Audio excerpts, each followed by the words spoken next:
with Clarence today. Clarence, are you okay? What's going on? What is going on with you? Boy, are you crazy? Are you crazy? Sit your ass down. Sit there. Sit your ass down. Hello, hello.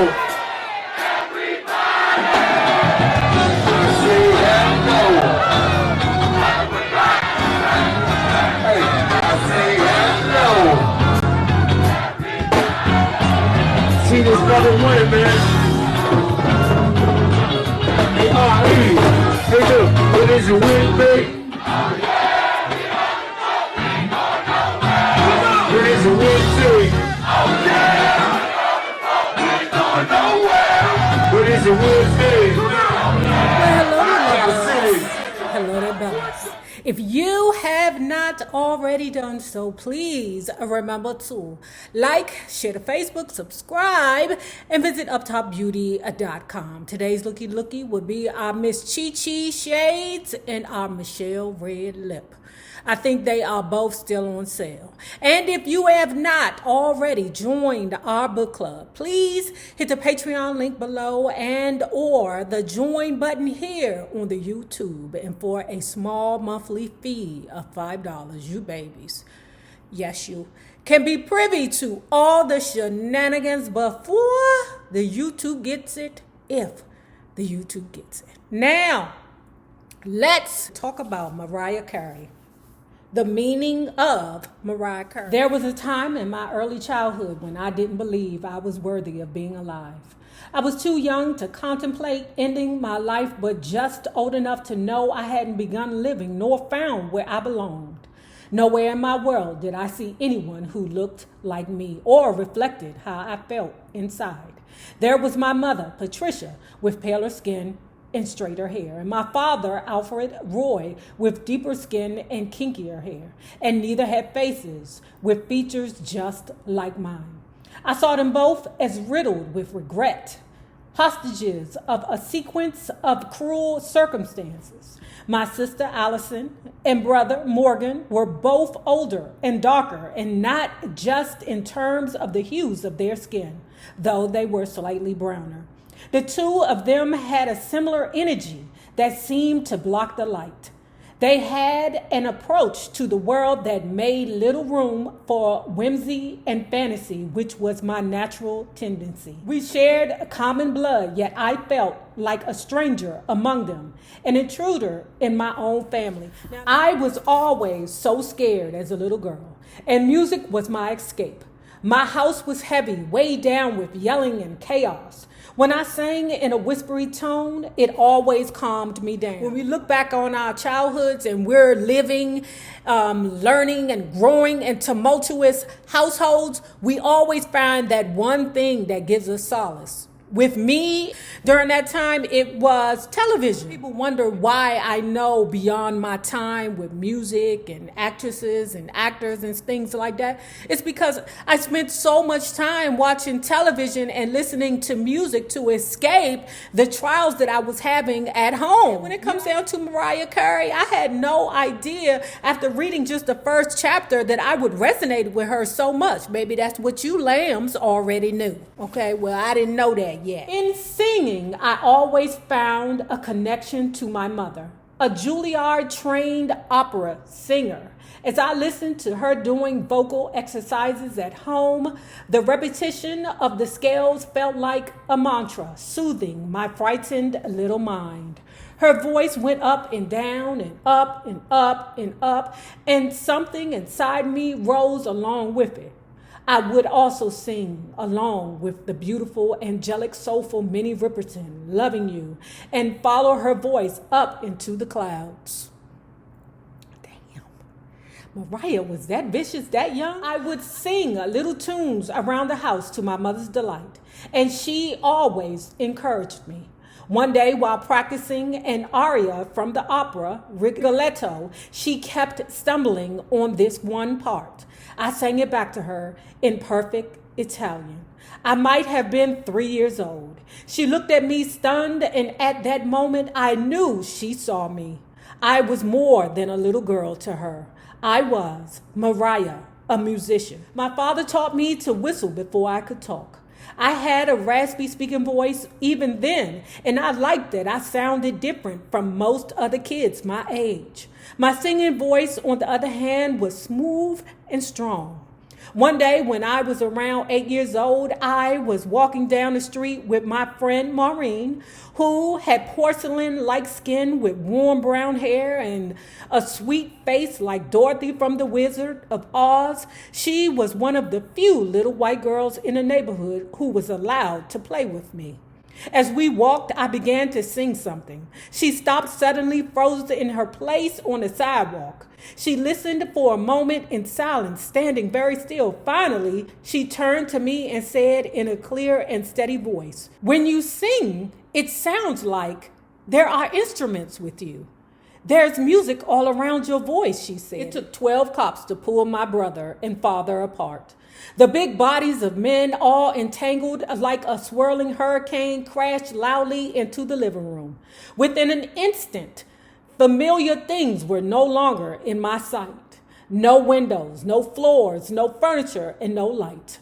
All I could see was a chaotic mass of body parts in motion. Dark pants and strong arms bursting out of the dark sleeves, enormous hands grabbing fists, punching limbs, tangled together and tearing away heavy polished black shoes, badges, and guns. At least a dozen pistol handles, stiff and sticking out of dull leather holsters. A few cradled in palms and thumbs sat on a wide black belt around broad hips. Broad hips? Damn, she making it seem like them police had childbearing hips. Don't broad mean wide? Are they saying that the police had childbearing hips? Mariah, girl. Chaos filled the air with the sounds of cursing, grunting, and howling. The entire house seemed to be shaking, and somewhere in the eyes of this storm was the two most important male figures in my life destroying each other. I always thought of my brother's anger as weather, powerful, destructive, and unpredictable. I don't know if it was a singular act or an ongoing illness that made him so volatile, but it was all I had even known. I was a little girl with very few memories of a big brother who protected me. More often, I felt I had to protect myself from him. And sometimes I would find myself protecting my mother from him too. Right? I know I used to be a probation officer, right? And, so lambs, what we do from time to time, we go to the left, because I sometimes incorporate my life experiences to maybe help to, let's say, delve into whatever it is we're reading more. Probation officer. I have had so many calls in my life. I don't do that no more. Okay, I'm a free woman now. I have had so many situations where the parent, the mother, because it wouldn't be the father unless the father was elderly, right? But there were times where their children were struggling with a PCP addiction. Now, I'm not saying that this is what's happening with Mariah Carey's sibling. I'm just saying that violence and holding your family hostage has a lot to do with addiction sometimes, okay? Or at least from my experiences, or some kind of undiagnosed mental health concern. I remember this one time where this one woman had called me and was like, "He's at the door. He's going to break the door down." I said, "Girl, call the police. What are you calling me for? What you think I'm going to do? Go up there and get your son that's round there tearing the doors off the hinges? Girl, you need to call the police, not his PO." Okay? She was like, "No, I don't want to get him locked up." I said, "Girl, he round here pulling every door off the hinges to get to you and your purse or your car keys, girl, please call the police." So I commend Mariah Carey's family for trying to involve the authorities, but we know that could be dangerous. People get hurt. Police, they sometimes can be overzealous when they get in a situation. This particular fight with our father had escalated more quickly than most, okay? First the two, they arguing with each other, okay? That's astounding to me. You arguing with your father and you still living in a house? Because you parents always be like, "I brought you in this world, I can take you out." Like Marvin Gaye, and your ass be charged with some kind of murder. The rage between my father and brother was so forceful that no one person could have stopped it. No one would have dared. By the time I was a toddler, I had developed the instincts to sense when violence was coming. Things like that is what made me want to read this book. When my brother was around, it was not uncommon for holes to be punched in the walls or for other objects to go flying. I never really knew how or why the fights would begin, but I did know when tension was turning into an argument. And when an argument was destined to become a physical fight, I knew this particular one was going to be epic. Now, this is the thing.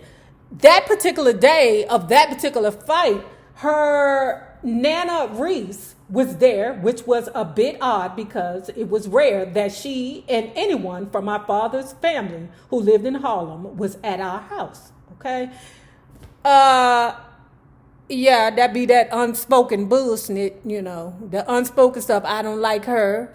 Why he married that white woman? Why he do that? There's plenty of black women out here. Why he married that white woman? Just unspoken BS. Pastor Nana Reese, the good Reverend Roscoe Reese, and their African Methodist Pentecostal church, where my father came from. Roy was the only son of Addie, Nana Reese's sister. My father never lived with his father, and there was always a potent distance between them, a mystery that inevitably held a misery. Nana Reese and I found each other right before all hell really broke loose.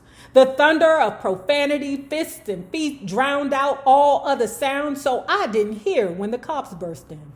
I didn't know if they had come to save us or kill us. It was a Long Island in the 1970s, and two black males were being violent. The appearance of the police almost never meant that help had arrived. On the contrary, their presence often complicated and elevated the existing terror and escalating violence. Didn't I say that? And let me say this about Piggy Pearls. Okay, my bad. That's my new name for the police. Let me say this about Piggy Pearls. Piggy Pearls, I'm like, did y'all just stop training people how to de-escalate a situation?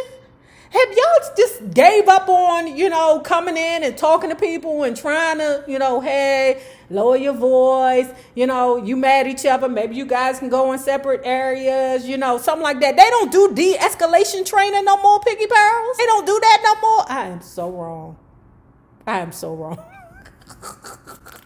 This is funny to me. My cousin Lavinia, Nana Reese's daughter, always said, you kids had all the burdens of being black, but none of the benefits. It took me a long time to understand the reality of her observation. This, of course, was not the first vicious fight between my father and brother.